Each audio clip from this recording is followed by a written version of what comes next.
정부가 전공의 복귀 마지노선으로 제시한 29일이 바로 오늘입니다. 정부와 의료계의 강대강 대치가 계속되고 있는데 언제까지 이어질지요? 저희가 딱 맞는 분을 섭외했습니다. 강청희 전 대한의사협회 상근 부회장과 관련된 이야기 나누겠습니다. 안녕하세요. 네, 안녕하세요. 네. 정부 의대생 정원을 늘리겠다는 확대 발표를 한 이후 의료계의 갈등 상황이 악화 일로인데요.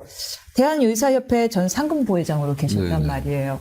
좀 신경이 복잡하실 것 같습니다. 네, 뭐 신경이 복잡할 건 없는데 이 의사 증원에 대해서는 크게 두 가지 좀 생각할 부분이 있습니다. 네. 그러니까 숫자가 부족해서 늘리는 부분이 하나 있고요. 그다음 배분의 문제가 또 있어요. 그러니까 지금 부족한 부분은 사실 필수 의료하는 의사, 네. 공공의료에 종사하는 의사가 부족하다고 다 알려져 있죠. 실제로 또 현장이 그렇고요. 네. 그럼 필수 의료 의사하고 공공의료에 종사할 수 있는 의사를 늘리는 방안이 무턱대고 2,000명을 늘리는 것인가 하면 저는 회의적인 생각을 갖고 있습니다.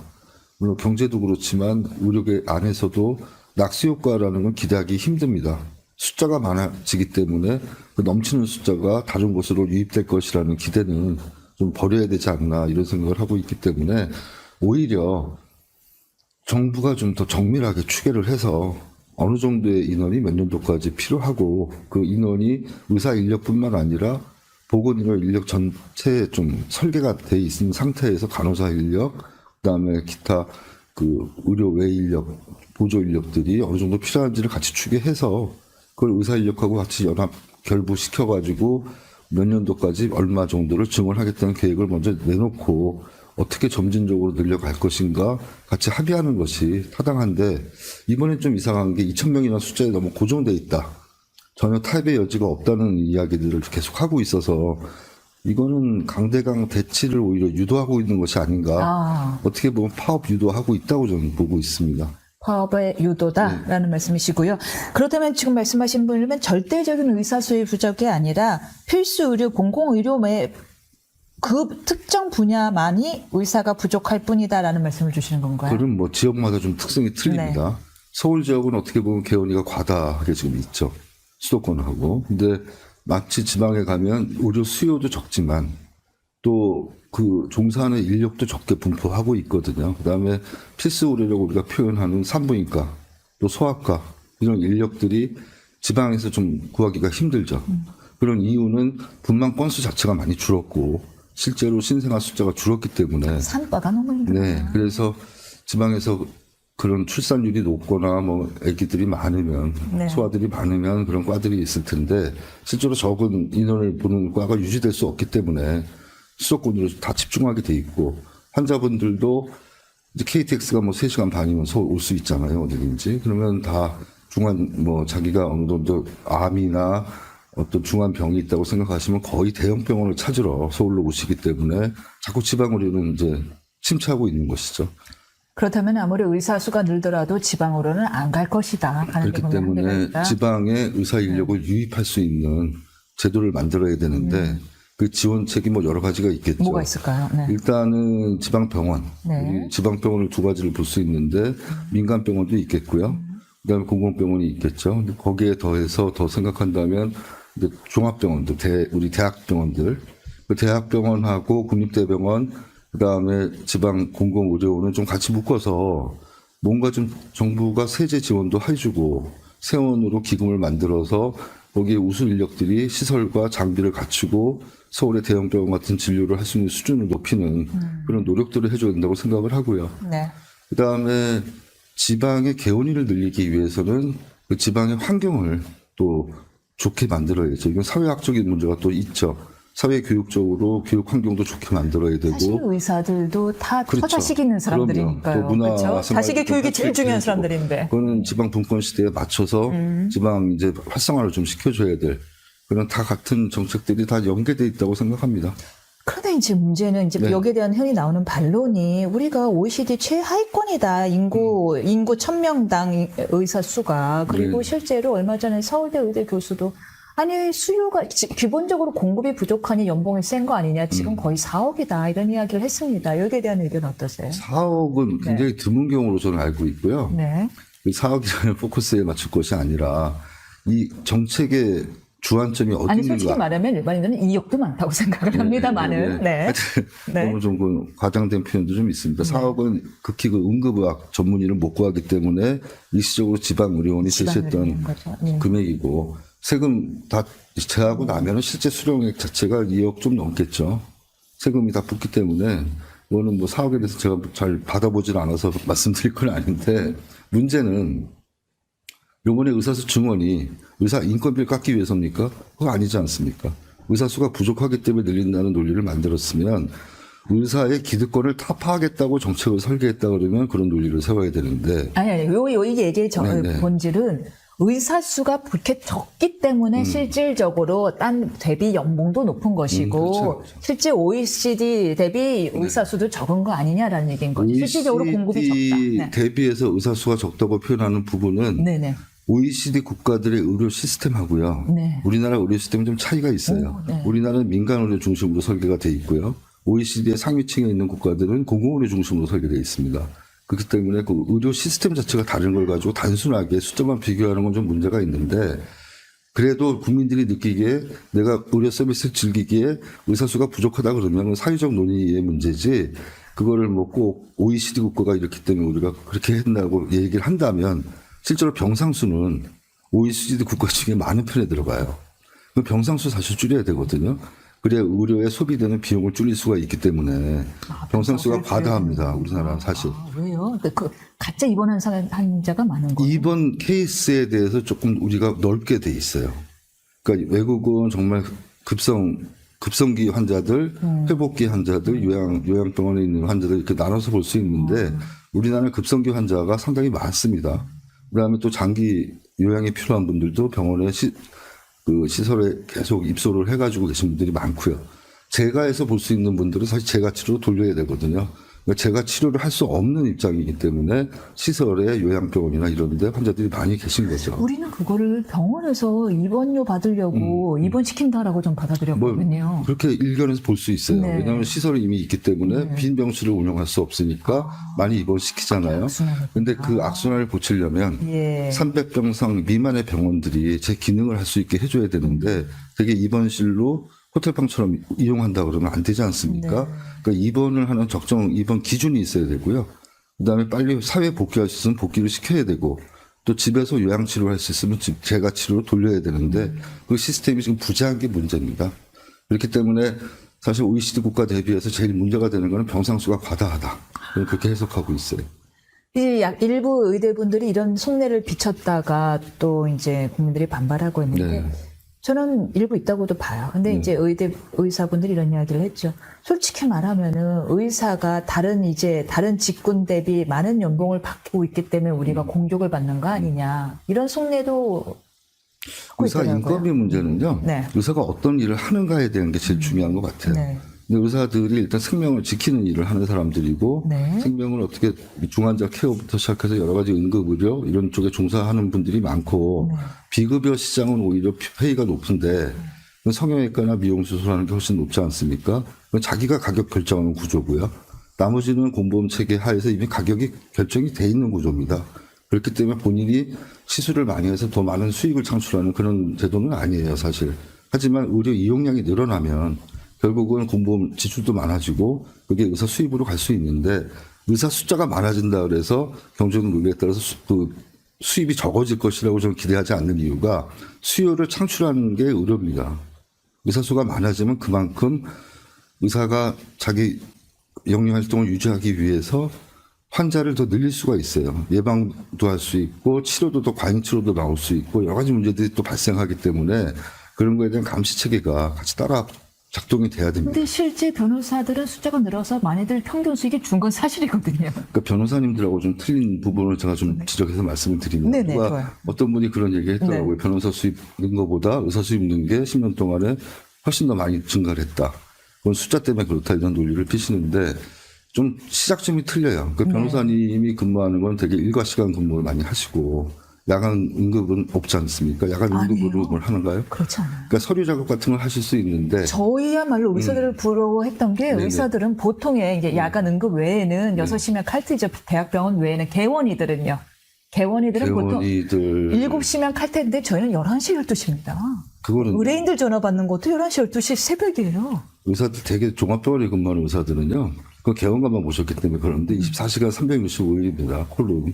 그렇기 때문에 저 같은 경우도 흉부외과를 했잖아요. 제가 6년 동안 종합병원 근무를 했는데 되게 응급의료에 종사하는 사람들 이런 분들은 24시간 365일이에요. 콜이. 바로 그 부분 때문에 또 같은 의견이 나와요. 아니 그렇게 일이 많다며 그래서 의사수를 늘려주겠다고. 의사수를 늘려서 병원이 많이 고용을 해야 되는데 네. 그걸 만들어줘야죠. 고용 환경을 만들려면은 기금을 만들어서 지원해줘야 돼요.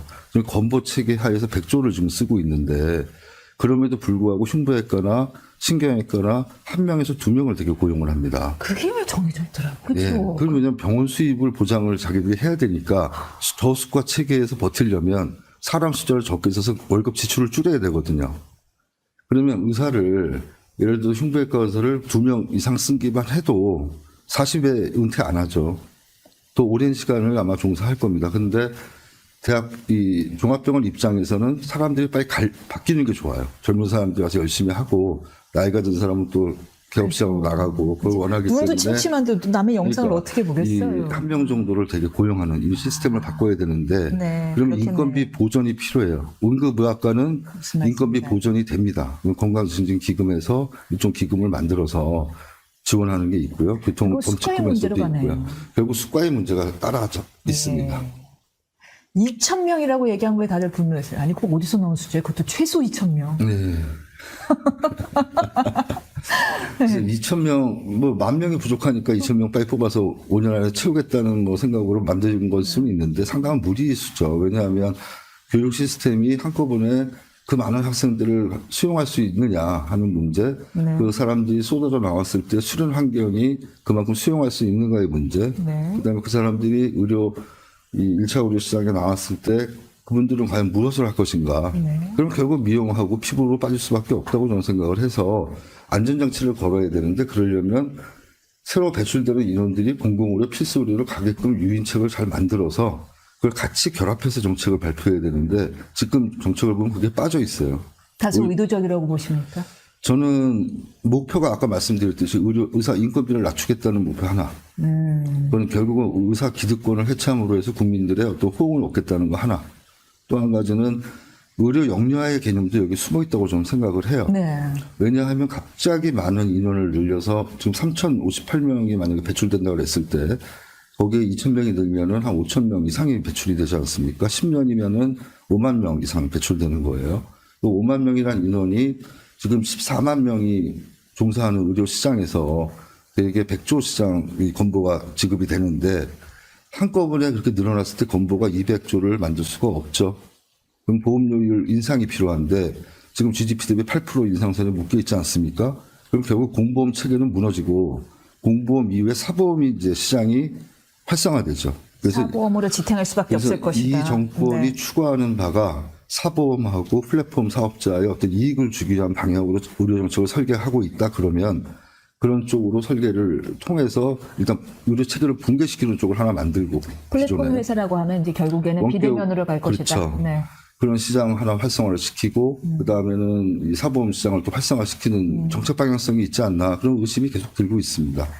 지금 계속 강대강 대치가 심해지고 있는 게요. 이렇게 지금 대한의사협회가요. 내일부터 수련병원의 인턴 레지던트 전인임리가 사라질 거라고 경고했고 심지어 의사협회는 3월 3일 대규모 집회를 예고했습니다. 경찰은 엄정 대응하겠다고 하네요. 저는 대규모 집회는 할 수 있다고 보는데요. 의사협회도 지금 환자 보는 자리에서 벗어나는 거를 무기 삼아서 그런 식으로 자꾸 얘기하는 거는 결국 정부가 하고 있는 포괄적인 정책하고 그게 다름이 없다. 적어도 둘 사이에 한 명은 냉정을 찾아야 되고요. 감정적인 대치를 하기 때문에 결국 그런 얘기들이 자꾸 쏟아져 나오는 거거든요. 그러면 그 의사협회는 의사협회대로 의사의 본분을 좀 지키고 정부는 좀 전향적으로 태도를 변화해서 이게 의사협회 지도부가 싫다고 그러면 진짜 교수님들이나 이런 교육자들이 모이는 의학회나 의과대학 학장협의회나 이런 분들하고 소통을 해야 되는데 숫자에 대해서 논할 필요는 없다고 그러고 딴 얘기하자 그러면 그분들이 나가서 무슨 이야기 하겠습니까? 그렇기 때문에 정부도 뭐 원점에서 재검토는 아니더라도 의대 증원에 대해서 한번 논의의 장을 좀 열고 의료계하고 시민사회하고도 같이 좀 소통하면서 해야 되는데 그게 결국 정치적 해결이라고 저는 생각하거든요. 이 정치적 해결을 이루려면 정당들이 개입을 해야죠. 정당들이 개입을 해야 될 텐데 네. 지금 안 그래도 민주당 5호 인재로 영입이 되셨고 네. 서울 강남을에 전략 공천되셨단 말이에요. 근데 민주당 지지자들조차도 지금 이 증원수에 참여하면서 조금 외로운 싸움을 지금 의사협회가 하고 있습니다. 그거는 뭐 그동안 잘못해온 게 많기 때문에 저는 그렇다고 생각합니다. 국민들하고 소통하고 시민사회하고 소통하고 연대해서 지금까지 왔다 그러면 네. 이런 문제가 생겼을 때 원인 분석을 제대로 하고 같이 연대하는 힘이 생겼을 텐데 의사협회도 너무 의사들의 이익만 추구했기 때문에 결국 시민들한테 외면받고 있는 거잖아요. 그러니까 아무리 맞는 얘기를 해도 먹히진 않습니다. 의사들이 전 현장에 있는 전문가들이기 때문에 네. 이런 제도적 잘못된 문제를 가장 잘 알고 그 목소리를 높일 수 있다고 생각하는데 그 목소리에 어떤 메아리가 치려면 사회 구조 전반에 지지층이 있어야 되거든요. 근데 현재 아무도 없죠. 그렇기 때문에 이건 정치적 해결을 위해서 정당들이 전문가 그룹을 만들어서 전문가의 자문을 받아서 어떤 점으로 합의를 이뤄내야 될지를 제시해 줘야 되는데 그 노력을 지금 민주당은 그래도 대책 기구를 만들고 시작하려고 하고 있고요. 그 외에 다른 건 너무 정략적으로 이용할 수 있기 때문에 시기를 보고 있는 것 같아요. 그래서 정부가 어느 정도 이제 잘못된 점들을 시민들이 알았기 때문에 이제는 더 이상의 피해를 막기 위해서 정당들이 개입할 시기가 왔다고 생각합니다. 최근 작년에 네. 재미있는 소설을 읽었습니다. 이제 한 성형외과 전문의 출신이 네. 이제 어쩌지 해서 코로나 폐쇄병동으로 지정이 된 지방의 한 병동에 실화를 바탕으로 네, 한 거예요. 네. 본인과 산부인과 전문의가 단 둘이 가갖고는 네, 네. 그 코로나 걸린 중병 정신질환자들을 치료하는 이야기 소설을 재미있게 읽었는데 그걸 보니까 공공의료에 종사하는 의사 수가 부족한 게 아니더라고요. 시스템이 안 움직이고 있더라고요. 그걸 보면서 이 공공의료 의사 수 이게 어떻게 해야지 여기 근무하는 사람들이 네. 제대로 일을 할 수 있을까. 저번 코로나 말씀이 나왔으니까 저도 네. 이제 말씀드리는데 저도 진짜 뛰는 사람은 너무너무 열심히 땀 뻘뻘 흘리면서 뛰는 거예요. 저도 네. 평택 박예병원이라고 이제 네. 코로나 중 거점 병원에 이제 잠깐 가서 봉사한 적이 있어요. 근데 그러시군요. 그때는 백신이 나오기 이전입니다. 그렇기 때문에 의사들이 좀 가는 걸 많이 꺼렸을 때고 네. 좀 사람 구하기 힘들 때인데 가서 보니까 평택의 박예병원. 네, 그 민간 병원을 이제 거점 병원으로 해서 만든 거거든요. 그 병원은 이제 다른 환자들 다 소개하고 코로나 환자만 받아서 중환자실을 운영하고 또 그 중에서도 당뇨가 있거나 그 인공심장이 필요한 분, 혈액 투석이 필요한 분들을 주로 입원을 시켰어요. 근데 물론 초기이기 때문에 사망자도 많이 발생을 했고 거기서 또 헌신적으로 일하는 간호사분들도 있고 의사 선생님들도 소아과리, 산부인과리 이런 선생님들이 정말 헌신적으로 와서 했습니다. 근데 공공병원은 과연 그때 무엇을 했는가? 대부분의 공공병원도 똑같이 환자들을 다 내보내고 그렇게 했어요. 근데 코로나가 지난 지금 그때 다 환자를 잃었잖아요. 그다음 정형외과 환자니 뭐 신경외과 환자니 수술해야 될 환자들을 계속 받지 못하고 의사들도 딴 데로 갔고 그렇기 때문에 정상화가 아직도 되지 않았다고 좀 봅니다. 그럼 정부가 거기에 대해 손실 보상도 해주고 네. 시설 관리를 할 수 있는 충분한 유지비를 대줘야 되는데 지금 착한 적자에 대해서 공격을 하거든요. 착한 적자다. 공공병원이 하는 적자는 착한 적자지 저는 방만한 운영에 의한 적자라고 생각하지 않습니다. 그렇기 때문에 공공병원이 이 운영에 대해서 어떤 영리는 아니겠지만 적자를 보지 않기 위해서 효율적 진료만 강조한다면 정말 그것이 필요한 국민들에게는 피해가 올 수밖에 없거든요. 그렇기 때문에 많이 이윤이 남지 않는 감염병 관리, 또 우리 필수의료라고 소위 얘기하는 뭐 흉부외과 질환부터 해서 신경외과 질환, 심장 질환 이런 데 대한 치료, 이런 기능은 지역에 골고루 공공병원이 제대로 수행할 수 있게 설계를 해주고 지원을 맡기지 말아야 한다고 저는 생각합니다. 시청자 질문 하나 네. 지금 강청희 전 대한의사협회 상금 부회장님께 와갖고 적절히 아마 답변 주실 가장 적절한 분 네. 같습니다. 제가 어떻게 읽어야 될지 모르겠어요. 미히키스? 네? MIHHKIS님이 질의 주셨는데 의대 증원 이번 총선 끝난 후에 흐지부지 될 가능성도 있다고 보시나요? 저는 그렇게 보지는 않습니다. 증원에 대해서 이미 사회적인 그 논의가 이루어지고 네. 있는 상황이기 때문에 어떤 방식이든 합의가 이루어질 텐데 그 증원의 숫자가 그냥 맹목적인 숫자가 돼서는 안 되고 좀 과학적 근거를 갖고 산출한 숫자로 이어졌으면 좋겠다. 그다음에 현실적으로 수용 가능한 숫자가 생겨서 그걸 각 대학이 효율적인 교육을 하고 네. 제대로 된 의사를 양성하는 그런 좀 제도적 뒷받침이 되고, 또 하나는 필수 의료 공공의료에 종사할 수 있는 트랙을 정부가 구상을 하고 거기에 합당한 정책을 같이 결부시켜야 의미가 있지, 실제로 의사는 양산하는데 정말 우리가 요구했던 분야는 아무도 오지 않는 그런 불행한 결과를 막으려면 설계 단계에서부터 보다 정밀하게 잘 짜여져야 된다고 봅니다. 출마 이야기 잠깐 네. 여쭤보겠습니다. 강남 의뢰 전략공천되었다는 얘기 다시 네. 한번 드리는데 좀 부담되지 않으세요? 험지예요. 저는 원래 처음 나올 예. 때부터 그 영재가 아니죠. 인재 영입될 때부터 그 강남에 출마하겠다는 의지를 여러 번 밝혀왔어요. 네. 근데 제가 거주하는 데가 10년 이상 강남 지역에 살고 있고요. 또 가장 강남의 그 내용을 잘 알고 이해하고 있다고 생각을 했는데, 그런 점에서 민주당에서 적격인 후보가 누구인가, 네. 저는 저희 자신이라고 감히 자부할 수 있습니다. 왜냐하면 제가 그 지역 주민들하고 호흡하고 앞으로 그것들이 원하는 바를 이 민주당에도 전달해서 제대로 된 정책 설계를 하고 제대로 된 앞으로 정치를 하려면 결국 제가 근거를 갖고 있는 데서 시작하는 것이 맞겠다고 봐서 네. 강남에 나왔고요. 또 하나는 제가 생각하는 공약이 그 돌봄이라는 지금 하도가 있죠. 오늘 법안이 통과됐는데 그렇습니까? 지역사회 통합 돌봄이라는 그 기본법 자체가 예. 근거법이죠. 그게 국회 본회의를 오늘 통과했습니다. 앞으로 거기에 따라서 전생의 맞춤형 돌봄 시스템이 이제 우리나라의 새로운 복지 체계도 자리 잡아야 되는데, 네. 그러려면 기존에 있던 복지 체계가 통합이 돼야 되고요. 의료하고 결합이 돼야 됩니다. 의료하고 복지가 결합돼서 하나의 시스템으로 그 지역에 맞게 설계가 되고 센터가 생겨야 그게 앞으로 잘 돌아갈 텐데요. 그죠. 제가- 노령화세에 맞춰서요. 그렇죠. 네. 저출생 고령화를 해결하려면 그 길밖에 없어요. 그래서 그거를 제가 하고 싶었는데 마침 강남이 인프라도 되고, 고령화도 예, 되고. 인프라가 충분히 또 인프라가 있고 재력도 많고. 되고, 네. 그렇기 때문에 재정적인 뒷받침이 지자체도 있어야 되기 때문에 중앙과 지자체, 그다음에 이 건보공단이나 이런 쪽의 또 재원, 또 장기요양에 대한 재원들을 좀 결합해서 쓸 수 있는 그런 어떤 법적인 제도화를 제가 좀 하고 싶습니다. 그래서 그런 목적에서 강남에서 좀 출마했다고 생각합니다. 알겠습니다. 네. 지금까지 강창희 전 대한의사협회 상근부회장 모시고 이야기 나눠봤습니다. 감사합니다. 감사합니다.